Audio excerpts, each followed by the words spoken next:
Hello friends, स्वागत है ਤੁਹਾਡਾ ਸਾਡੇ YouTube चैनल से। सो ਅੱਜ ਅਸੀਂ टैली की है टैली बारे पढ़ांगे ਤੇ ਉਸ ਦੀਆਂ ਸਾਰੀਆਂ ਅਕਾਊਂਟਸ ਦੇਖਾਂਗੇ। ਫਿਰ ਉਸ ਤੋਂ ਬਾਅਦ ਇਸ ਦੀਆਂ ਐਂਟਰੀਆਂ ਦੀ ਲੈਪਟਾਪ 'ਚ ਕਰਕੇ ਦੇਖਾਂਗੇ। ਸੋ ਅਸੀਂ ਸਟਾਰਟ ਕਰਦੇ ਹਾਂ। ਅਸੀਂ हिंदी 'ਚ बोलते हैं क्योंकि सारिਆਂ ਨੂੰ समझ लगनी है। फिर तो पहला टैली क्या है। सो टैली क्या है इसके बारे में जानते हैं। टैली क्या है। टैली एक सॉफ्टवेयर है जो अकाउंटिंग या हिसाब किताब का काम करती है। जैसे मैंने पैसे उधार लिया या दिया है, या कोई 50,000 का माल 5,000 रुपए पर उसी माल को बेचा जाता है।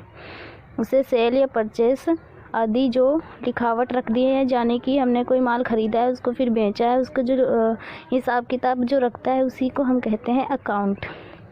आदि जो लिखावट रखती है उसे हिसाब किताब कहते हैं या ट्रांजैक्शन कहते हैं।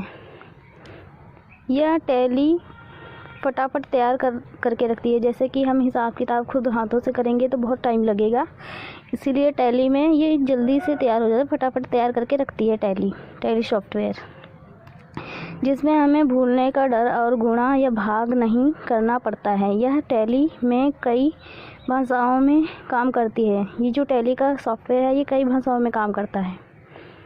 यह tally small and medium business के लिए होता है। टैली कई देशों में प्रयोग किया जाता है, लगभग 100 देशों में किया जाता है। टैली का नया लेटेस्ट वर्जन जो है ERP 9 है। टैली सॉफ्टवेयर का लेटेस्ट वर्जन ERP 9 है इसका नाम। सो टैली की स्थापना 1986 में हुई थी, जो श्याम सुंदर और भारत गोयन ने मिलकर की थी इसकी स्थापना। टैली का पुराना नाम प्यूट्रोनिक्स था एंड 2009 में टैली का नया वर्ज़न आया है जो बिजनेस मैनेजमेंट सॉल्यूशन का नाम था। वर्जन का जो नाम था ERP 9 था। टैली ERP 9 2016 में और 17 में नया वर्ज़न जिसमें टैली ERP 9 में GST रेडी जोड़ा गया था, यानी 2016-17 में इसमें GST भी जोड़ा गया था। अब हम देखते हैं अकाउंट। अब हम देखते हैं अकाउंट। अकाउंट क्या है। अकाउंट जैसे Ram Mohan, bank, cash, computer, machinery, furniture, assets, deposit, discounts, wages means मजदूरी एक्सेट्रा, ये सभी अकाउंट्स हैं। इन सबको हम अकाउंट कहते हैं। नाम जैसे कि नाम हो गया किसी का, बैंक, ये हमारे बैंक का नाम हो गया है। कैश, पैसे कैश देते हैं। कंप्यूटर, मशीनरी, फर्नीचर, एसेट्स ये होते हैं हमारे संपत्ति। डिपॉजिट जमा करना, डिस्काउंट छूट देनी, ये सब हमारे अकाउंट्स हैं। जो भी बिज़नेस के दौरे में आती हैं उसी को अकाउंट कहा जाता है, कहलाता है। एग्जाम्पल से समझते हैं। राम ने राहुल को 5,000 रुपये दिए हैं कैश। अब आपको ऐसे नहीं लिखना है कि राम ने राहुल को 50,000 दिए हैं, क्योंकि हम टैली में ऐसे नहीं लिखते हैं कि राम ने राहुल को 5,000 रुपये दिया है। आपको सिर्फ राहुल और कैश लिखना होता है। आगे हम पढ़ेंगे एग्जाम्पल से, तो हमें अच्छे से समझ आएगा जब हम कंप्यूटर में करेंगे। अभी तो सिर्फ समझ लेते हैं वैसे ही। क्लासिफिकेशंस ऑफ अकाउंट, यानी अकाउंट कितने प्रकार के होते हैं। अकाउंट हमारे 3 प्रकार के होते हैं, personal account, real account and nominal account. So इनको हम एक एक करके पढ़ते हैं, समझते हैं क्या होते हैं। फिर उसके बाद जब हम एंट्रियाँ करेंगे तब आपको बहुत अच्छे से समझ आ जाएगा। सो पहले हम देखते हैं पर्सनल अकाउंट क्या होता है। वह खाते या अकाउंट जो किसी व्यक्ति या संस्था के नाम पर बनाए जाते हैं उसे पर्सनल अकाउंट या व्यक्तिगत खाते कहते हैं। जैसे Mohit, Rohit, bank, computer, company, capital, drawing आदि। यहाँ कैपिटल का मतलब जैसे राहुल ने 80,000 रुपये बिजनेस में लगाया है। तो राहुल एक कैपिटल अकाउंट हो जाएगा क्योंकि उसने बिजनेस स्टार्ट किया है। और ड्रॉ या ड्राइंग का मतलब निकालना, जैसे कि राहुल ने बिजनेस स्टार्ट किया है 80,000 से और उसमें से कुछ पैसा लेना चाहता है अपने पर्सनल यूज़ के लिए, तो उसको हम ड्राइंग कहेंगे, ड्राइंग या विदड्रॉ कहेंगे। वह चाहे कैपिटल अकाउंट से लिया गया है, यानी कि जितने पैसे उसने लगाए हैं 80,000 उसी में से लिया गया है, तो उसे हम कहेंगे ड्राइंग या विदड्रॉ भी कहते हैं। सेकंड नाम विदड्रॉ भी कह सकते हैं। किसी संस्था या व्यक्ति के नाम पर बनते हैं उसे हम पर्सनल अकाउंट कहते हैं। हम जानते हैं हम रियल अकाउंट क्या होता है। रियल अकाउंट या वास्तविक खाता, वह खाता जो किसी वस्तु या संपत्ति आदि से संबंधित होता है उसे रियल अकाउंट कहा जाता है। जैसे कि वास्तविक खाते होते हैं, जैसे कैश मतलब हम किसी को कैश पैसे देते हैं, एक कैश पेमेंट होती है और एक चेक द्वारा, जैसे हैं चेक देते हैं लिख के देते हैं, कैश यानी सीधा पैसे ही देना। And computer, machinery, furniture, asset etcetera, so ये सारे हमारे वास्तविक खाते होते हैं, रियल अकाउंट। संपत्ति का मतलब जैसे मेरे पास 5,000 रुपये हैं वह मेरी संपत्ति है, और बैंक में 10,000 रुपये हैं वह भी हमारी संपत्ति है, या फिर हमने किसी को 5,000 उधार दिया है वो भी हमारी संपत्ति ही होगी। वस्तु का मतलब कंप्यूटर, फर्नीचर, जो भी हमने ख़रीदा है वो हमारी वस्तु होती है। वो सब खाते हमारे इस रियल अकाउंट में आएंगे।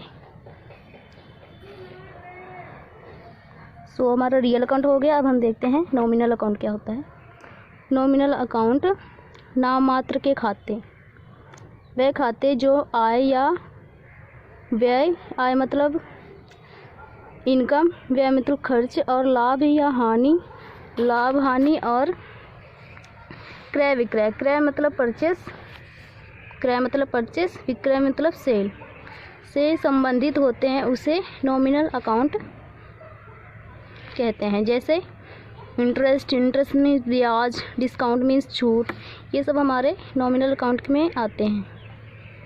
सो आगे जब हम एंट्रियाँ करेंगे तो हमें अच्छे से समझ आएगा ये सारा कुछ। जैसे हमारा wages, purchase, sales, profit and loss, ये सब हमारे नॉमिनल अकाउंट की एग्जांपल हैं। सो आगे हम एक एग्जांपल से समझते हैं सारा कुछ। एग्जांपल, मान लो 5,000 रुपये का हमने कुछ ख़रीदा है, परचेज़ किया है, फिर उसे हमने 6,000 रुपये का बेच दिया है, तो उसमें हमारे 1,000 का हमें लाभ होगा। और समझ लो कि हमने एक फ्रिज ख़रीदा है 5,000 रुपये का, फिर हमने उसे 6,000 का बेच दिया, सो उसमें हमें 1,000 रुपये का बेनिफिट हुआ, यानी कि लाभ हुआ। और जैसे कि हमने किसी को भेजा है कि उस घर तक पहुंचाने के लिए फ्रिज, तो हमें 300 रुपये किराया देना पड़ेगा, यानी रिक्शे में रख के दूसरे के घर में पहुंचाना है। तो मतलब इस 1,000 रुपये में से 300 रुपये हमने उस रिक्शे वाले को किराया दे दिया। सो ये जो हमारा 300 रुपये है देते हैं उसे हम एक्सपेंसेस में लिखेंगे, यानी कि वह हमारा खर्चा है। अब यही पूछा जाए जैसे आपको प्रॉफिट या लाभ कितना हुआ है, तो प्रॉफिट यानी कि हमें 1,000 रुपये में से 300 रुपये माइनस कर दिए तो हमें सिर्फ 700 रुपये का लाभ हुआ, क्योंकि 5,000 का हमने फ्रिज ख़रीदा, 6,000 का बेच दिया, फिर 1,000 रुपये का हमें लाभ हुआ, उसमें से हमने 300 रुपये किराया दे दिया और 1,000 में से 300 निकाला, हमारे 700 का हमें लाभ हुआ। आय, ये हमारी इनकम हुई, उसे हम आय कहते हैं हिंदी में। कोई बिज़नेस में लगा सकते हैं, इसको हम बिज़नेस में भी लगा सकते हैं या खुद के भी खर्चे के लिए यूज़ कर सकते हैं। जैसे कि हमने पहले 5,000 स्टार्ट किए थे बिज़नेस, अब हमने ये भी प्लस कर दिया तो हमारा हो गया 5700। अब हम इतनी इनकम को हम कैपिटल अकाउंट में यूज़ कर सकते हैं या खुद भी खर्च सकते हैं, तो हमने इसका बिज़नेस स्टार्ट किया है, पूंजी खाता गया है। यही कैपिटल अकाउंट को पर्सनल अकाउंट कहते हैं। अब यही हमें ना तो परचेस या सेल या इनकम और या एक्सपेंसेस की ज़रूरत नहीं है, सिर्फ 5700 कैपिटल, यानी कि जो हमने ख़रीदा जो बेचा जो और जो लाभ ये जो हुआ मतलब खर्चा, ये सब हम अब यूज़ नहीं करेंगे। सिर्फ हमने जो 700 रुपये में बेनिफिट हुए वो और 5,000 रुपये पहले का उसमें मिला के हमने जो अकाउंट शुरू किया है दोबारा से, उसको हम लिखेंगे। बाकी ये जो हमारा ये जो खर्चे थे, परचेज, सेल, इनकम, इनको हम नहीं लिखेंगे, इनकी ज़रूरत नहीं है। सिर्फ 5700 रुपये कैपिटल अकाउंट की ज़रूरत होती है जब हम कंपनी क्रिएट करते हैं। यही सभी टेम्पररी अकाउंट होते हैं, यानी कि जो हमारे परचेस, सेल, ये सब हमारे टेम्पररी अकाउंट होते हैं, बाद में इनका यूज़ नहीं होता है, सिर्फ 1 महीने के लिए उसको यूज़ करते हैं एंट्रिया में। जब हम एंट्रियाँ करेंगे कंप्यूटर में तब ज़्यादा अच्छे से समझ आएगा, यूज़ किया जाता है। अब फाइनल रिपोर्ट बनाया तो कैपिटल अकाउंट का 5700 रुपये आया है, यानी कि फाइनल रिपोर्ट में हमारी कैपिटल अकाउंट में हम 5700 रुपये हो गए। अब जैसे रेंट या किराया दिया 300, यानी कि हमने किराया दिया था ना 300 रुपये, सैलरी दिया या फिर सैलरी दे दो किसी को, एक्सपेंसेस वो सब सारे हमारे खर्चे होते हैं, खर्चा हुआ है, तो इसे हम नॉमिनल अकाउंट में रखते हैं, क्योंकि नॉमिनल अकाउंट का हमारा रूल यही कहता है कि जो भी खर्चे, एक्सपेंसेस हैं वो हमारे नॉमिनल अकाउंट में आएंगे। वह खाते जो आय यानी कि इनकम, व्यय मतलब खर्च, लाभ और हानि से संबंधित होते हैं, इसे हम नॉमिनल अकाउंट में रखते हैं।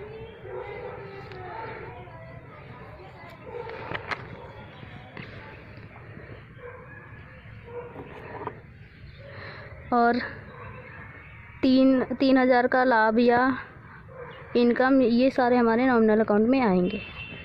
सो ये तो हमने पढ़ लिए। अब इनके हम अच्छे से नियम पढ़ते हैं, अकाउंटिंग के नियम क्या होते हैं। अब हम अकाउंटिंग के नियम जानेंगे। नियम क्या होते हैं? Personal account,